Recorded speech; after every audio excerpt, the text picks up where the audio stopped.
Eu acabei de comprar mais Bitcoin e eu vou te explicar o motivo.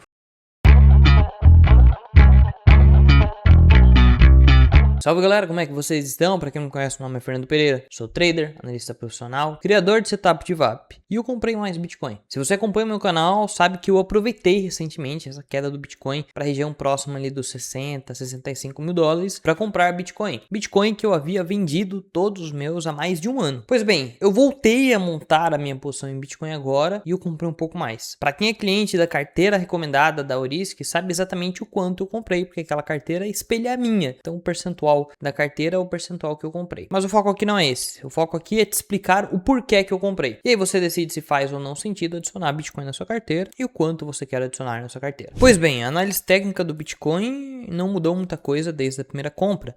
Nós esperamos um recuo até a retração de 618 de Fibonacci, que é um dos suportes mais fortes de uma tendência no mercado, né? Inclusive no Bitcoin. O preço fez fundos mais baixos que os anteriores, enquanto o índice de força relativa fez fundos mais altos que os anteriores. Inclusive no último vídeo eu te expliquei o porquê que essa divergência é tão importante, o que é que significa essa divergência no mercado. Esse foi o conteúdo do vídeo anterior. Se você quiser saber um pouco mais, volta lá e assiste, né? A gente viu um volume muito grande, um volume acima da média aqui que chama bastante atenção. E agora um refino no gráfico diário, que foi um dos motivos do porquê eu decidi aumentar essa posição, aconteceu pelo seguinte: dentro do gráfico diário a gente fez um movimento bem parecido, a gente recuou nesse caso até a retração de 0,5% de Fibonacci, e isso aqui me chamou bastante atenção. Vou desenhar aqui para você esse movimento de bandeira de alta, que é quando o preço ele faz o recuo dentro de um canal até próximo aqui dessa região, pode ser entre 0,382 e 0,68, nesse caso foi exatamente até 0,5, rompe, retesta essa região como um pullback e depois volta a subir. Então, dentro do gráfico diário, esse foi o gatilho para eu aumentar essa posição, mas não foi só isso. Existe um outro fator muito importante que contribuiu com essa análise técnica. E esse outro fator é esse que vocês estão vendo na minha tela agora. S&P 500, o pai de todos os ativos. Nos últimos 2 dias, nós vimos um movimento muito interessante no S&P 500. Ele tenta romper novamente a sua máxima histórica, falha e faz uma formação de trap. Esse não é um trap que me preocupa, não acho que o S&P 500 fez um topo ou uma máxima histórica aqui. Acredito que ele só está fazendo um movimento de pullback para em algum momento voltar a subir. Mas o que me chamou muita atenção é que com essa queda do S&P 500 nos últimos 2 dias, que foi uma queda relevante, tá? 1,5% para S&P 500 é muita coisa, a gente viu o Bitcoin fazer um movimento oposto. O Bitcoin nos últimos 2 dias subiu quase 4%. E essa descorrelação temporária, ela é muito rara. Isso porque na maioria das vezes que o S&P 500 cai, o Bitcoin cai junto. Exceto, e agora preste muita atenção, exceto quando está acontecendo uma transferência de capital. Tome muito cuidado com isso. Porque se você acompanha outros analistas aqui no YouTube, você vai ouvir muito isso. Muito. E 90% das vezes eles estarão errados. Eu não sei por qual motivo os analistas aqui do YouTube, eles tratam qualquer movimento como esse, um movimento corretivo do S&P 500, por exemplo, como um movimento de transferência de capital. O que é isso? É um cenário onde grandes ativos como o S&P 500 caem porque o mercado está com tanto apetite ao risco, mas tanto apetite ao risco, que eles decidem vender ativos que não estão subindo tanto como eles gostariam para buscar ativos com mais assimetria. E a gente tem a transferência de capital. É quando o dinheiro sai de um ativo como esse e flui para outros ativos menores, como por exemplo criptomoedas. O problema é que a maioria dos analistas tenta cravar esse movimento o tempo todo, mas ele é raro de acontecer. Na maioria das vezes que o S&P 500 cai, o mercado cai junto. Eu vejo essa correlação sendo feita principalmente entre Bitcoin e altcoins. Muito se fala sobre,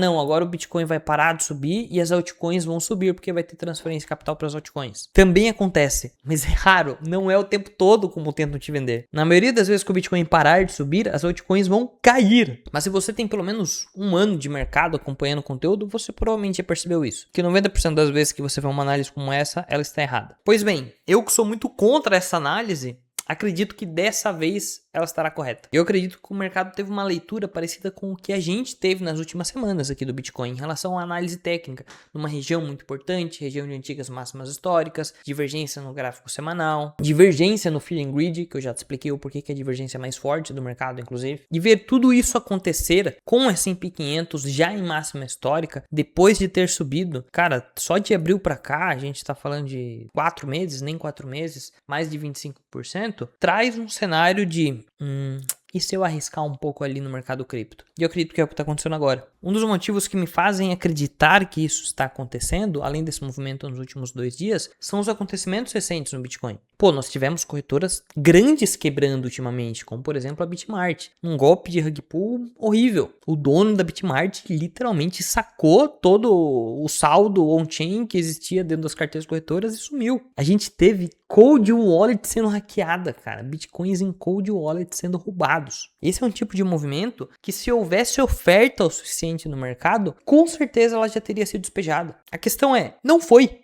Então, se nem isso fez esses holders que ainda têm Bitcoin vender, pouca coisa a mais faria. E quando já não tem mais tanto interesse em vender, quando não tem mais tanto medo assim no mercado, inclusive é daí que vem a divergência do Fear and Greed que eu tanto falo para vocês, que é quando já não tem mais tanto medo no mercado, é aí que aumenta o apetite ao risco naquele mercado. É aí que começa a fluir capital de grandes ativos para ativos menores. Um movimento raro que muita gente tentou te vender que ele aconteceria nos últimos 18 meses, sei lá, umas 10 vezes. Mas só que agora que ninguém tá tentando te vender isso, provavelmente é a hora que vai acontecer. Então sim, eu aumentei minha posição em Bitcoin agora. Eu não acho que o bear market acabou, eu acho que nós estamos diante do bear market mais longo da história e ele vai se estender por mais um ano. Inclusive, essa é uma análise que eu faço desde o começo do ano passado, que a gente ia entrar no bear market mais longo da história do Bitcoin. Eu acredito que nós estamos nesse bear market, mas para mim isso pouco importa. Até porque eu não sou holder, eu não quero comprar Bitcoin agora para vender ele em 500 mil dólares, $1 milhão.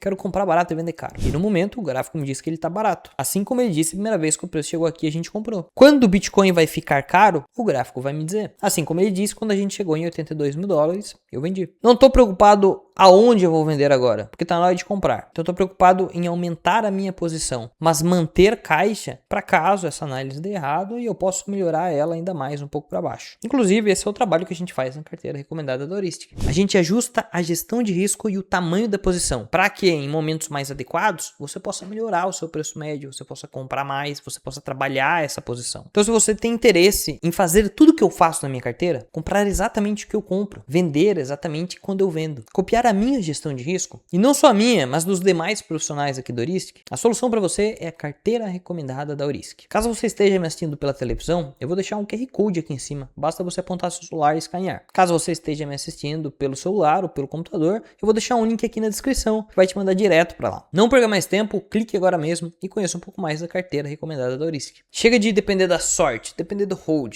Chegou a hora de comprar barato, vender caro. E é isso que a gente tá fazendo agora. E se você acha que esse tipo de conteúdo te ajuda no dia a dia, na sua tomada de decisão, considere se inscrever aqui no canal. E não esquece de deixar o like aqui nesse vídeo. Forte abraço, tchau, tchau. Clique agora mesmo e conheça um pouco mais da carteira recomendada da Heuristic. Chega de depender da sorte, depender do hold. Chegou a hora de comprar barato, vender caro. E é isso que a gente tá fazendo agora. E se você acha que esse tipo de conteúdo te ajuda no dia a dia, na sua tomada de decisão, considere se inscrever aqui no canal. E não esquece de deixar o like aqui nesse vídeo. Forte abraço, tchau, tchau.